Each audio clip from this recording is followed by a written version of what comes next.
오늘은 정묘일주의 실증적인 사례를 가지고 한번 풀어보겠습니다.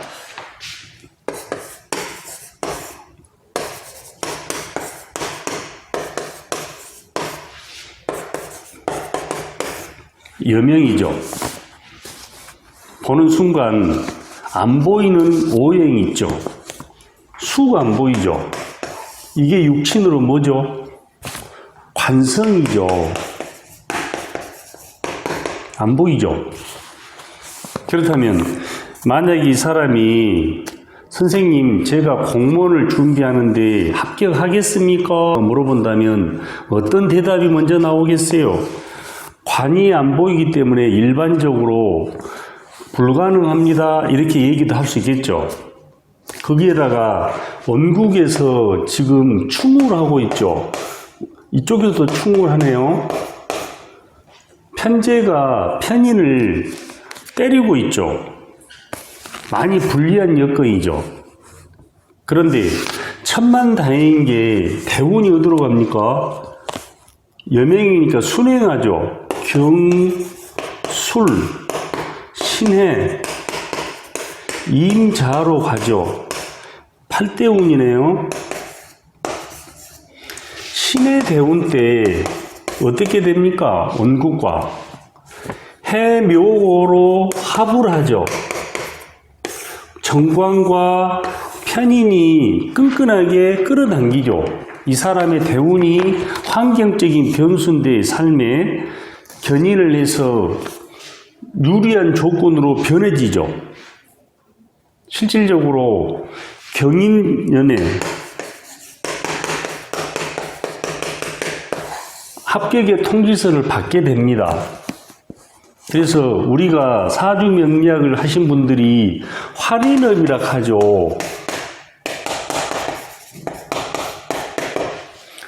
어설프게 공부를 해서 말 함부로 잘못하면 큰일 나겠죠.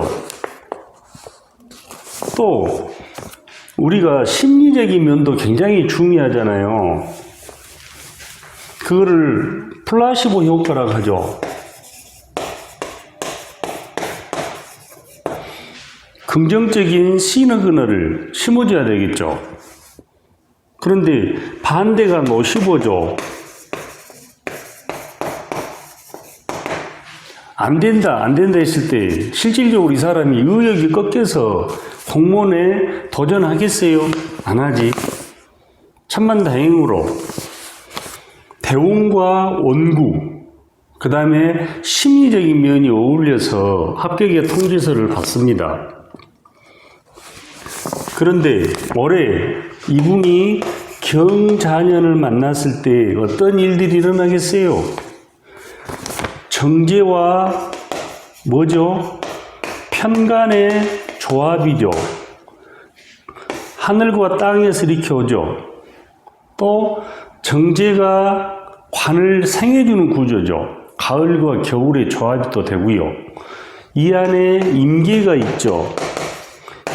임은 뭐죠? 이 사람한테 정관이죠. 정임 한목으로 끌어당기려고 하죠. 그 다음에 막혔던 지금 보면 수가 원국에서는 안 드러났잖아요. 어떻게 보면 통관용신의 작용도 하겠죠. 기의 순환의 역할을 해주니까. 그러면 승진의 기회가 아니다. 승진의 기회다. 찬스가 오고 있다. 이렇게 볼 수도 있죠. 혹시라도 미혼이라면 결혼운이죠. 내년에 신축년이죠. 올해 결혼을 한다면 이 사람은 내년에 자녀 출산운까지 오고 있죠. 식신이잖아요. 그죠? 그래서 사주를 볼 때 유념해야 될 게 원구 플러스 대운을 같이 보는 습관을 길러야 됩니다. 그러니까 예를 들어서 사주가 아닌 오주라고 생각하고 분석해야 리스크를 줄일 수 있습니다. 또 한 사례를 제가 들여다 보겠습니다.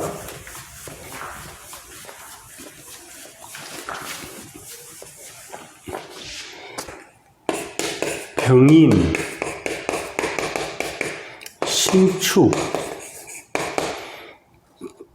정묘,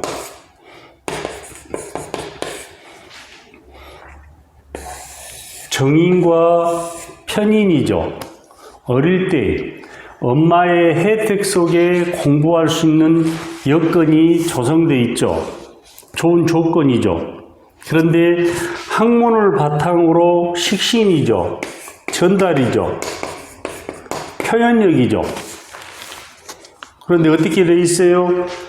아쉽게도 합을하네요.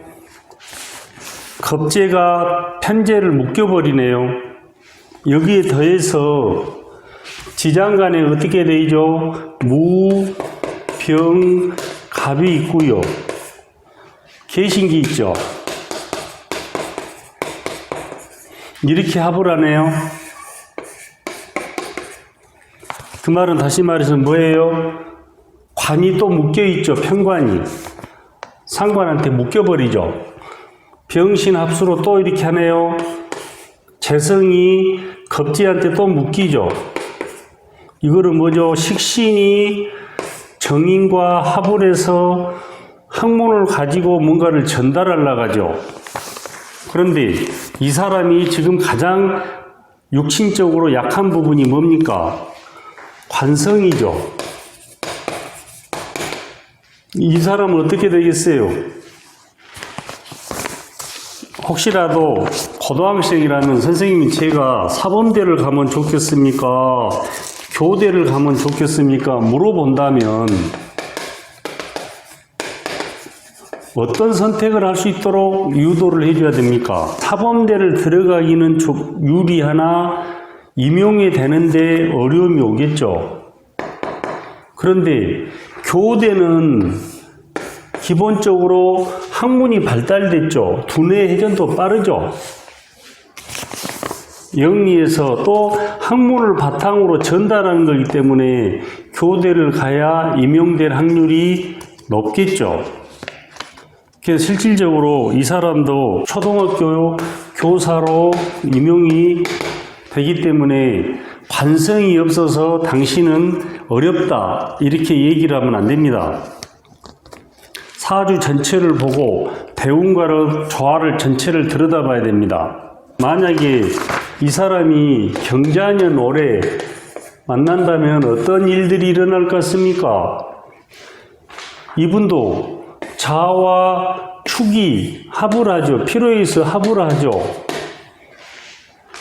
미혼이라면 이 남자를 통해 자식을 잉태시키고 싶겠죠. 결혼에 대한 욕구도 일어나겠죠. 또 다른 데로 발령도 받을 수 있겠죠. 이사도 갈 수 있고요. 남자친구와 결혼을 안 했다면 여행도 가고 싶고요. 여러 가지 일들이 일어날 것 같습니다. 또 한 사례를 들여다보겠습니다.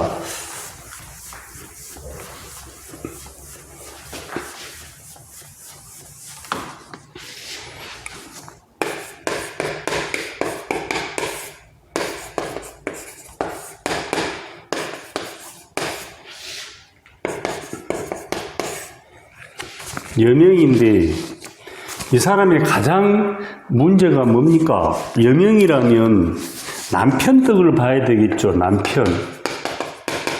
그런데 어떻게 하고 있어요? 임수 정관이 합을 하고 내가 이 남자를 끌어당긴데 좋아하나? 어떤 구조예요? 상관과 정관이 동주하고 있죠. 이렇게 하고 있죠. 이렇게 상관, 정관. 그 옆에서 누가 또 흔듭니까? 상관이 또 정관을 두드러 패고 있죠. 어렵다는 걸 알 수 있죠. 물줄기를 옆에서 또 무토가 막아버리고요. 그런데 이 안에 뭐가 있어요? 무임경이 있죠. 신정무 있죠. 여기서도 정임 한목으로 합을 해서 묶여놓네요. 그렇다면 이 사람이 묘술합으로 학문을 바탕으로 전달이죠. 머리도 좋고 학식도 있죠. 그런데 임용하는데 어려움이 옵니까 안 옵니까? 이 사람은 상관의 방해로 어려움이 오겠죠. 배필덕도 없고요. 또 여명이니까 대운이 역행을 하죠. 유, 신, 미호사 이렇게 가버리죠. 어려움이 온다 이렇게 얘기를 할 수 있습니다. 실질적으로 자리를 잡지 못하고 학원에서 학생들을 지금 가르치고 있는데 배필덕과 직장이 약해가지고 빈약해서 어렵다는 걸 직감적으로 알 수 있죠. 올해 경자년이 온다면 어떻게 되겠어요, 이 사람도? 그래서 신자로 가죠. 이렇게 가죠. 자로 묶이죠. 정제와 관이 묶이기 때문에 한결 좋아지겠죠. 그러나 배필덕도 없고 조직 사이와의 인연이 약해서 상관의 문제로 또 이분 자체가 정관을 굉장히 힘들게 하죠. 상관이 말로서도 힘들게 하고요. 성격도 기복이 심해서 욱하죠. 구속받고 통제받는 것도 싫어하고요. 남편을 힘들게 한다 이렇게 정리할 수 있습니다. 갈등을 많이 겪은 사람입니다. 또 한 사례를 들여다보겠습니다.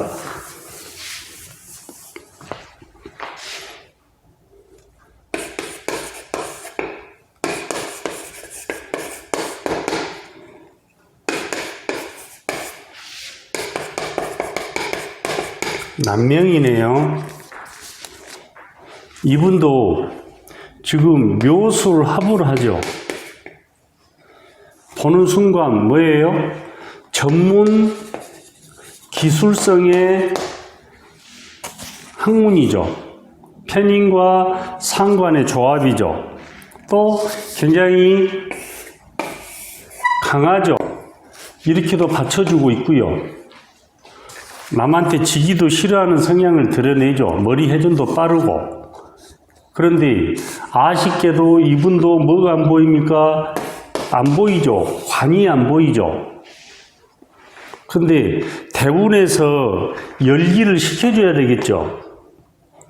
그런데 어디로 갑니까? 남명이니까 술, 유, 신, 미호사로 가죠. 남방으로 흘러가 버리죠. 어려움이 오겠어요? 안 오겠어요? 자리 잡는데 어려움이 오죠. 공부는 했으나 내 포지션 없잖아요. 자리가. 그렇다면 올해 경자년을 만난다면 이 사람은 어떻게 됩니까? 재성과 관성이 오죠. 재관이 들어오기 때문에 한결 열기도 식혀주고 좋아지겠죠. 그런데 온국과 대운이 이 사람의 살아가는 환경을 녹록지 않게 해주기 때문에 힘들다는 것을 알 수가 있죠. 또 수가 안 보이죠. 수는 뭐예요? 겨울이죠. 봄에 씨앗을 뿌려 여름에 성장해 가을에 거두고 저장해야 되는데 저장 기능이 없죠. 또 오장육부 중에 뭐죠? 생식기 쪽이 약하죠. 마누라가 불만이 많다는 것을 알 수가 있죠. 또한 사례를 보겠습니다.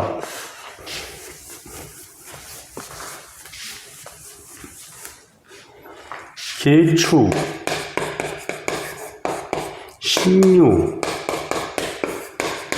정묘, 여명이네요.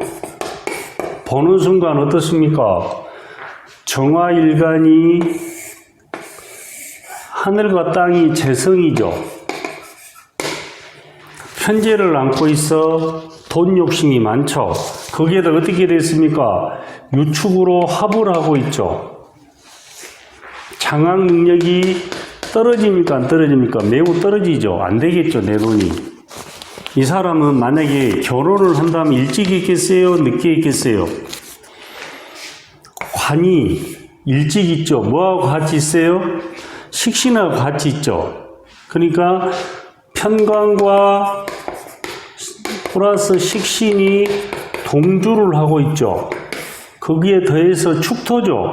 생식기 기능이 매우 발달돼 있죠. 자폐에 의하면 초년이죠. 일찍 결혼한다. 그런데 이 남편이 능력이 있어요, 없어요? 나하고 멀리 떨어져 있고 아니죠. 이 사람이 직업적 성향을 들여다본다면 어떤 직업군에 소속돼 있겠습니까? 가을이죠. 재성이. 직장이 겨울이죠. 금융이라는 것을 알 수가 있죠. 그런데 어떻게 하고 있어요? 초년에 뭐예요?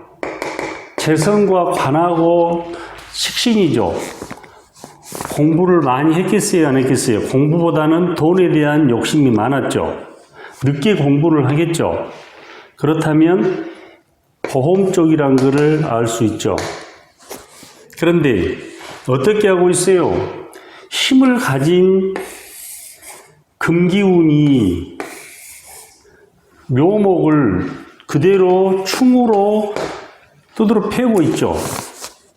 돈 욕심 내다, 돈을 벌다, 정신적 스트레스, 신경쇠약으로 어려움을 겪는다, 이렇게 정리를 할 수 있죠. 그렇다면 이 사람은 어떤 운으로 와야 되겠습니까? 여명이니까 순행이죠. 술, 해자축, 임묘진으로 와야 되겠죠. 이쪽으로 와야 뭔가를 이룰 수 있겠죠. 근데 천만다행으로 병인, 정묘년으로 오네요. 이게 44, 54 이렇게 옵니다. 이 구간 때 뭔가를 이루어야 되겠죠. 그렇다면 이 사람이 병인년으로 온다면 어떤 생각을 하겠어요? 인이 뭐죠? 이거는 뭐고? 겁재와 정인이 들어오죠. 자격증을 가지고 뭔가를 돈을 벌고 싶겠죠. 그게 뭐예요? 부동산 쪽으로 실질적으로 이쪽으로 삶의 궤도가 바뀝니다. 자격증을 걸어놓고 또 신약한 사주인데 겁재가 들어오기 때문에 뭔가를 이루려 하겠죠. 옛날을 회상하고 자신감도 생기고 목적의식도 생기겠죠. 그런데 이 사람이 경자년을 만난다면 어떤 일들이 일어납니까? 지금 원국에서도 재관을 감당을 못하죠. 식재관이죠. 또 재와 관이 들어오기 때문에 감당이 안 되겠죠. 여기에 더해서 사주 원국이 수기가 왕성하죠.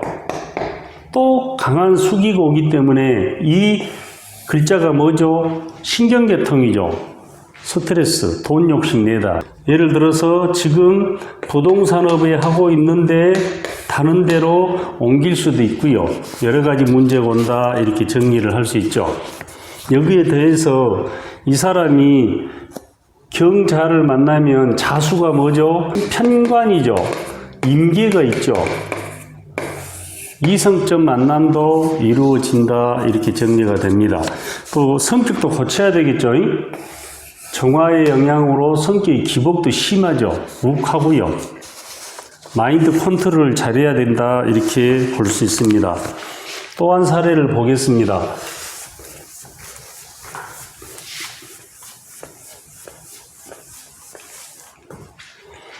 병호,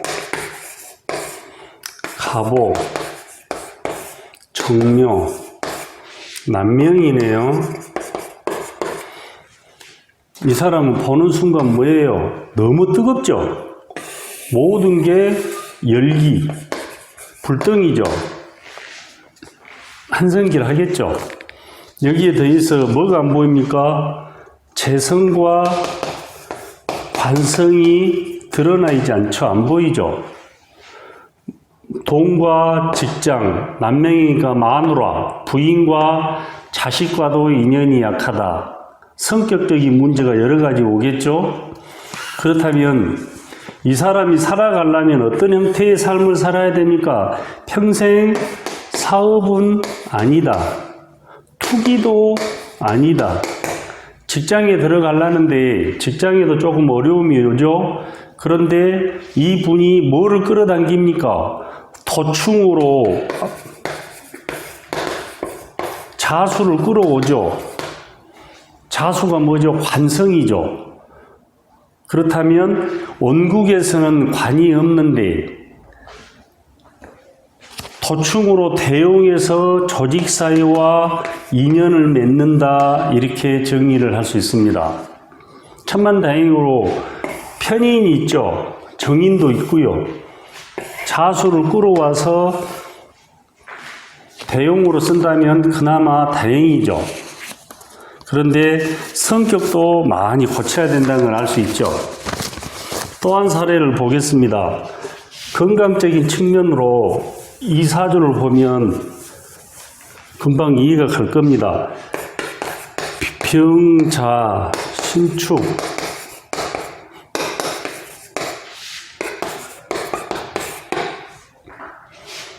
정화일간이 어떻게 돼 있어요? 축월이죠. 또 자축합을 하고 있고 병신합수로 가상의 수를 만들죠. 원국 자체가 물바다죠. 그러면 이 사람이 지금 어떤 부분이 가장 약합니까?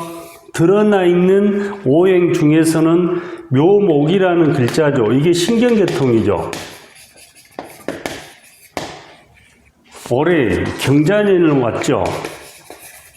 그럼 어떻겠어요? 물천지인데 또 물이 가을과 겨울에서 왕지로 또 물이 오죠. 정신적 우울증, 분열 여러 가지 오겠죠. 또 뭐가 수가 많으면 어디를 극합니까? 화를 극하죠. 심혈관 질환도 되겠죠. 수가 많으니까 생식이적도 되고요. 어려움이 온다, 이렇게 정리를 할 수 있습니다. 그래서 사주를 볼 때는 질병용 관점에 볼 때는 음양, 오행의 균형과 조화, 이 관점에서 들여다봐야 됩니다. 이게 무너질 때 질병적인 문제, 또 삶에 대한 기복도 심해지겠죠. 오늘은 정묘일주에 대해서 실증적인 사례를 개략적으로 들여다봤고요. 다음 시간에는 사주 해석의 꽃이라 할 수 있는 육친을 가지고 한번 살펴보겠습니다. 오늘 수고하셨고요. 다음 시간에 뵙겠습니다.